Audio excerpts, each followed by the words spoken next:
Hi, I'm Jacinta and I'm here for Exhaust Notes Australia. Today I've been driving the Mercedes-Benz E-Class 300 Coupe. Mercedes have been making the E-Class for quite a long time. It got a facelift in early 1990s to become what it is today, and they are very popular. So let's check out why.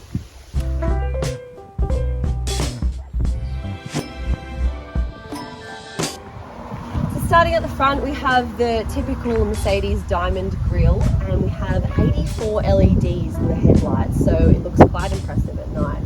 And you'll notice that the camera's a little bit deceiving, but it's actually quite a big car. It's got a large bonnet and it's very wide and it fits the lane quite decently. For being a coupe, it's quite. Got two 20-inch alloy wheels, and Mercedes has put a little touch and put their own little branding on the brake pads, which is nice.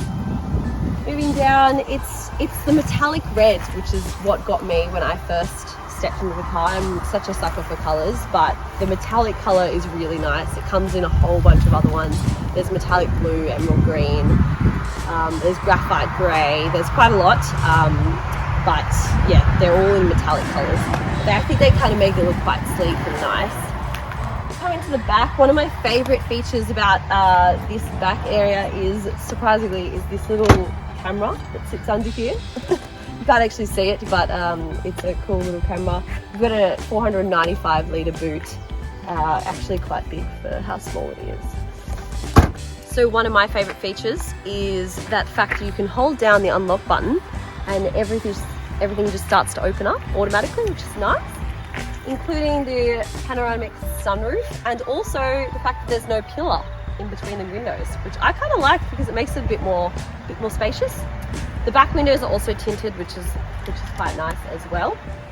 So sitting in here, if you shut the door, you can see this little funky seatbelt holder comes out, and it does actually give you a bit of a pull into the seat, pull back into the seat, which is, you can adjust. It's a nice little safety mechanism. I'll open the door just again so we can see. But as you can see, technology is very expansive. Some friends have said it's a little bit too much with the fact that they've got in and gone, oh my god, I don't know what's going on. But I think I kind of like it. I think it gives it a bit more of a luxurious sort of feel. These are a nice touch. I don't even know what you call them, the spokes. They're almost like little wheels, but they're pretty. And at night time, all of this and all under here lights up in 64 different colours. There's a little colour wheel and you can choose all these different ones. So we've got the usuals, cup holder, little phone charger in here, which works very well. You can see that the gear stick is actually here instead. So you push into drive and to park, and drive and reverse. So that's a bit different to normal.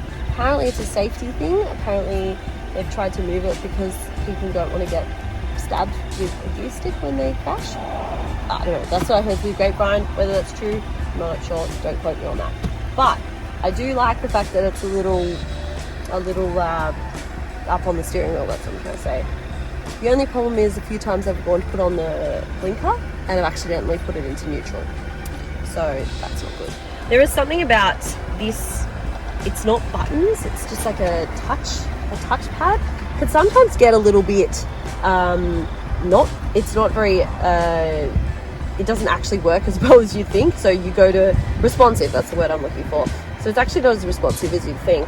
So I think that's a little bit of a flaw that I find, but it could just be me getting a little bit impatient, loving a good old button. Cruise control, all of your volume stuff here. Down here we have another one of those control pads. It's like a mouse pad. As you can see here, it kind of moves it around in a little funky, weird way of accessing it, and you can go from home screen and all of the things here. Again, it's not as responsive sometimes as you'd hope, but still works really well, of course. But it just sometimes, I'm just a lover of buttons. I just like to be able to push things, but it's nice as long as you get used to it. It just takes a little bit of time. You can also access sport and eco mode from this little thing here. And you can click it into sport mode and just get some little funky flames. So let's check out what's under the bonnet. Under here we have a 2-litre 4-cylinder engine with 190 kilowatts of power and 370 newton meters of torque. It is a 9-speed automatic transmission, but there are paddles on the back of the steering wheel. You can make it a manual. It's not seriously fast, but for the kind of driving style that it's marketed for, or that it actually kind of has around the roads, it's actually pretty good. As I said, 4-cylinder though, so it's got not as much as its other brothers and sisters, but still does pretty well. It's got about a round combined cycle of about 8 litres per 100 kilometres for fuel efficiency. We have kind of got around that, maybe probably a little bit more, because if you're going around town and not taking on the freeway, but it's still pretty fuel efficient. So drive away, it's $103,000 for the E-Class 300 Coupe. In saying that though, you can get numerous packages to add on, which comes with a whole bunch of other features. You get 3 years capped price services, so that's pretty good.